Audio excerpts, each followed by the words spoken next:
E hoje o nosso objeto de estudo será Mensagem de Esperança. E utilizaremos como base das nossas reflexões a questão número 1000 de O Livro dos Espíritos, que está no livro 4 das Esperanças e Consolações, no capítulo 2, Penas e Gozos Futuros. A questão 1000, nela, Kardec vai perguntar o seguinte: podemos nós, desde esta vida, resgatar as nossas faltas? E os espíritos vão dizer sim, reparando-as. Não creais resgatá-las por algumas privações pueris ou doando depois de vossa morte, quando não tereis mais necessidade de nada.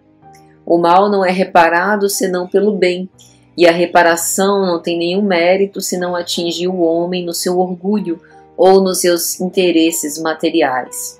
De que lhe serve para sua justificação restituir depois da morte o bem mal adquirido, agora que se lhe torna inútil e que deles já se aproveitou. De que lhe serve a privação de alguns prazeres fúteis e de algumas superfluidades, se o mal que ele fez a outro continue o mesmo. De que lhe serve, enfim, se humilhar diante de Deus, se conserva seu orgulho diante dos homens. Então essa questão é maravilhosa e nos ajuda a entender que o tempo que nós temos para poder reparar as nossas faltas, para poder seguir adiante, é o tempo chamado hoje.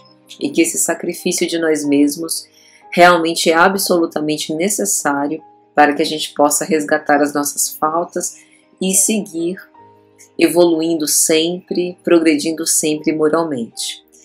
Então, na obra Espírito e Vida, pelo Espírito Jonas de Ângeles, psicografia de Divaldo Franco, na mensagem de número 29, chamada Mensagem da Esperança, a nossa querida benfeitora espiritual vai dizer: abençoa a aflição de agora, ela te abre as portas do salão da paz.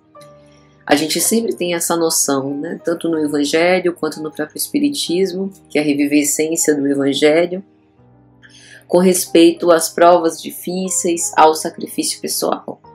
E isso não é de modo algum apologia para a dificuldade, mas é como a mostrar para nós que é justamente nessas condições que a gente consegue domar mais o nosso orgulho e colocar o nosso interesse pessoal mais à prova em prol dos outros.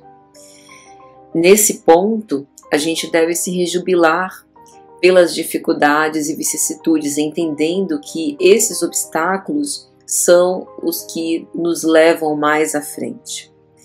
E, ao mesmo tempo, que a gente conserve a meditação e a reflexão para retirar da dificuldade a sua melhor parte, porque nenhuma alma, como diz Joana, jornadeia na terra sem a celeste contribuição da dor.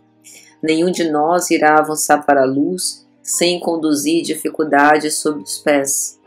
O Mestre amado Jesus nos encontrou num momento em que a humanidade estava perdida, aliás, como ainda hoje, e sempre nos colocou no coração uma mensagem de esperança, de perseverança, de caridade, de misericórdia, de piedade acima de tudo. Por isso, que a gente não se desespere perante o desespero, não se aflija perante a aflição, não se inquiete, não se atormente. Que a gente possa entender que as expressões emocionais são importantes e naturais para o nosso processo de humanidade, mas que a gente precisa manter elevado o pensamento ao Senhor sem nos envergonhar. Precisamos lutar agora a fim de vencer logo, combatendo o mal que está íncito em nós mesmos, sem dar alimento moral a eles. Afugentar a nostalgia, a tristeza, a melancolia, através do trabalho infatigável.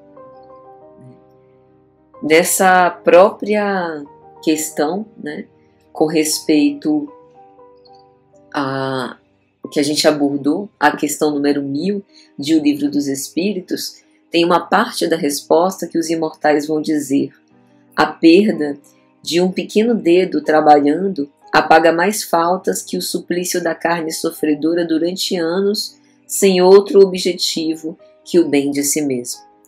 Por isso, que a gente consiga perceber que só essas almas eleitas para o sacrifício próprio, para a evolução, são tentadas. E quando a gente passa pelas dificuldades, isso implica que temos forças para vencermos a tentação. Portanto, devemos nos alegrar quando estivermos em luta.